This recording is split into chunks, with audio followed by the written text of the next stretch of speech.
नमस्कार मंडळी, पहिल्या ब्लॉगमध्ये सगळ्यांचे स्वागत आहे। आज आपण पाहणार आहोत टणटणी म्हणजेच नगरी भाषेत बोलली जाणारी घाणेरी या झाडाबद्दलचे काही आयुर्वेदिक गुणधर्म। जनावरांना लागल्यास जनावरांच्या मुख्य मारावर घाणेरीचा पाला बांधल्यास जनावरांच्या पायाला आराम मिळतो जखमेला।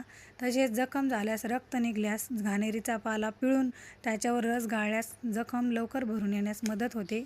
तसेच घाणेरीला अशा प्रकारचं फळ येतं। या फळाचा उकळून त्याचा काढा करून शेळ्यास पाजल्यास शेळ्यांच्या किंवा कार्डांच्या पोटामध्ये जंतू झाले असल्यास ती जंतू बाहेर पडण्यास मदत होते।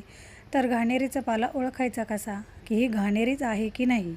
तर घाणेरीचे पानं असतात, रट असतात, असे हाताला असे खरबुडे लागतात। याला असे गुलाबी किंवा असे ऑरेंज कलरचे फुलं येतात। त्याला हिरव्या कलरचे फळं आणि नंतर घाणेरीला काही भागात दगडी पाला असं म्हणतात। तुम्हाला जर ही माहिती आवडली असेल तर व्हिडिओला लाईक आणि चॅनलला सबस्क्राईब करायला विसरू नका।